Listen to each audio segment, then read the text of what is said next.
देखिए, आज की ये जो प्रेस कॉन्फ्रेंस है, इस प्रेस कॉन्फ्रेंस के ज़रिए से ये बात हम एलजी मनोज सिन्हा साहब तक पहुंचाना चाहते हैं।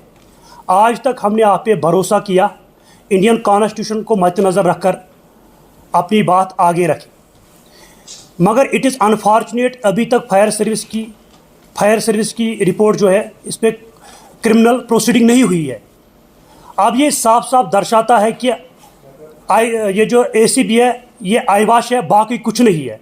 इस प्लेटफार्म के ज़रिए से ये बात हम एलजी मनोज सिन्हा साहब तक पहुंचाना चाहते हैं। हम ये कहना चाहते हैं कि एडमिनिस्ट्रेशन ने ये केस एसीबी को सौंपा है, हम मानने के लिए तैयार है। रिसेंटली जो एसीबी का डायरेक्टर है, मैंने उसके साथ अपॉइंटमेंट किया और उसने कहा कम से कम मुझे 2 साल तक रिपोर्ट खंगालने में लग जाएंगी। उसके बाद हमें एफआईआर लॉन्च करनी है जिन्होंने ये भ्रष्टाचार किया। उसके बाद ये लॉन्ग प्रोसेस बन जाएगा, ये कोर्ट में केस चला जाएगा, वहाँ पे भी 10 साल लग जाएंगे। हम इस प्लेटफार्म के ज़रिए से एलजी मनोज सिन्हा साहब तक ये बात पहुँचाना चाहते हैं कि हमें एडजस्ट किया जाए, हमें नौकरी दिया जाए, एसीबी को अपना काम करने दो। जब तक एसीबी का रिपोर्ट जब आएगा, अगर वो हमारे फेवर में आएगा तो ठीक है, अगर वो हमारे अगेंस्ट एसीबी का रिपोर्ट आएगा, हम वॉलंटियरली उस वक्त रिज़ाइन कर देंगे। मेहरबानी कीजिए एलजी मनोज सिन्हा साहब, आपने 12 अगस्त को मुझे और मंजूर साहब को जम्मू राजभवन बुलाया। आपने हमारे साथ एक वादा किया, आपने कहा कि इस लिस्ट को मैं स्क्रैप कर दूंगा, लेकिन अनफॉर्चुनेटली यह कहना पड़ता है we are crying since 2020, but unfortunately LG of this duty never listen our voice, but the genuine issue of fire and emergency scam। मेहरबानी कीजिए, 3 बार मैं आपसे मिल चुका हूं और आपने कहा कि आपके साथ जस्टिस होगा। आपने मुझे रिसेंटली जम्मू भी बुलाया, आपने कहा इस लिस्ट को मैं स्क्रैप कर दूंगा, आपके साथ जस्टिस होगा।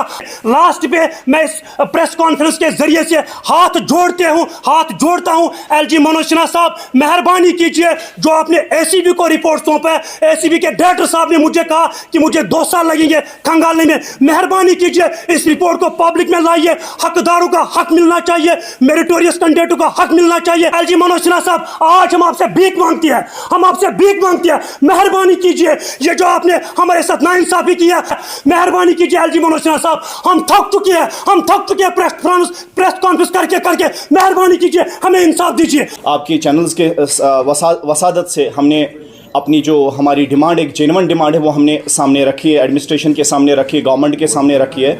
बट ये बदकिस्मती से कहना पड़ता है कि 2020 से ये सिलसिला शुरू हुआ था और ये वो वक्त था जब जम्मू कश्मीर को यूटी में तब्दील किया गया था। और पहला जो उस वक्त सिलेक्शन थी वो यही थी, पहला जो लिस्ट उस वक्त सामने लाया गया वो था Jammu Kashmir fire and emergency services का जो सिलेक्शन लिस्ट 2020 अक्टूबर में इसको पब्लिश किया जाता है। और उस वक्त ये वो वक्त था जब जम्मू कश्मीर स्टेट को यूटी में तब्दील किया गया था। और उस वक्त हमारे साथ ये वादा किया गया था कि अब के बाद आपके साथ कोई भी गलत काम, आपके साथ कोई भी अत्याचार आज जम्मू कश्मीर में अब कोई करप्शन देखने को नहीं मिलेगा। मगर बदकिस्मती से कहना पड़ता है कि ये जो पहला लिस्ट यूटी बनने के बाद सामने आ गया, वो ये पहला लिस्ट था जहां पे हर एक करप्शन की हद पार की गई।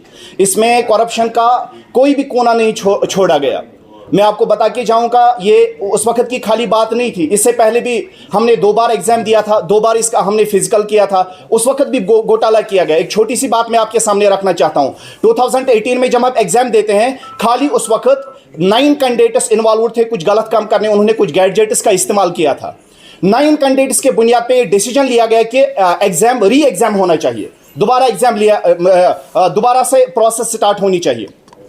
बट जब 2020 की बात अब आती है, जब हमारा एग्जाम लिया जाता है, उससे पहले हमारे साथ वादा किया जाता है डिपार्टमेंट द्वारा कि अब की बार कोई भी आपके साथ नाइंसाफी देखने को नहीं मिलेगी। मगर बदकिस्मती से ये कहना पड़ता है कि इस वक्त डिपार्टमेंट ने हर एक हद पार की, क्योंकि उस वक्त देखने वाला गवर्नमेंट यहाँ पे स्टेट गवर्नमेंट नहीं थी, यहाँ पे administration LG administration lead government चलाई जा रही थी। और इसमें मैं आपको बता के जाऊं कि 23 फैमिलीज में से 150 कैंडिडेट्स को सिलेक्ट किया गया, जहां से एक ही परिवार से 4-4, 5-5 बंदे को, एक ही मोहल्ले से 10-10, 15-15 बंदे को सिलेक्ट किया गया। ये खाली एक परिवार की बात नहीं, हम मानते हैं सिलेक्शंस होती हैं, फैमिली में बच्चे मेहनत करते हैं, वो सिलेक्टेड होते हैं। बट ऐसा क्या कौन सी सिलेक्शन ये थी कि 23 फैमिलीज में से आधे जो कैंडिडेट्स हमें सिलेक्ट करने थे, आधे से रिक्रूटमेंट उन्हीं फैमिलीज के बुनियाद पे सिलेक्ट की जा रही है। और इसके साथ साथ मैं आपको ये भी बता के जाऊंगा कि हमने आई विटनेस भी एडमिनिस्ट्रेशन के सामने, एलजी साहब के सामने, मीडिया के सामने,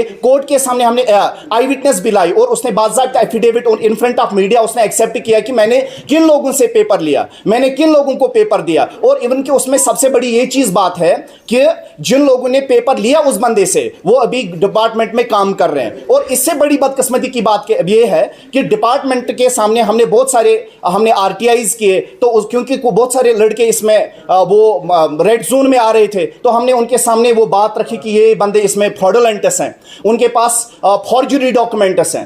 तो जब हमने बातें रखी तो उनके ऊपर इन्वेस्टिगेशन, इंटरनल इन्वेस्टिगेशन की गई और डिपार्टमेंट ये एक्सेप्ट करता है कि उनके पास लीगल डॉक्यूमेंट जो है वो सही नहीं है, बट स्टिल वो आज भी डिपार्टमेंट में काम करते हैं। उसके साथ साथ मैं आपको ये भी बता के जाऊं कि इसमें फायरमैन ड्राइवर्स का भी एक लिस्ट साथ में पब्लिश हुआ था, जिसमें हमने आरटीआई 4 महीने के बाद आरटीआई किया, जिसमें 22 कैंडिडेट्स जो उसमें कॉन्विक्टेड थे, 22 कैंडिडेट्स उसमें जिनकी फैक लाइसेंस थे। या इसके बावजूद जब हमने बहुत ज्यादा प्रोटेस्ट्स, कंटिन्यूअसली हमने प्रोटेस्ट्स किए, फिर लास्ट में एलजी साहब ने हमारी बात समझ ली कि नहीं, आप इसके ऊपर इन्वेस्टिगेशन होनी चाहिए। हमने उस वक्त भी डिमांड की थी कि सीबीआई इन्वेस्टिगेशन होनी चाहिए।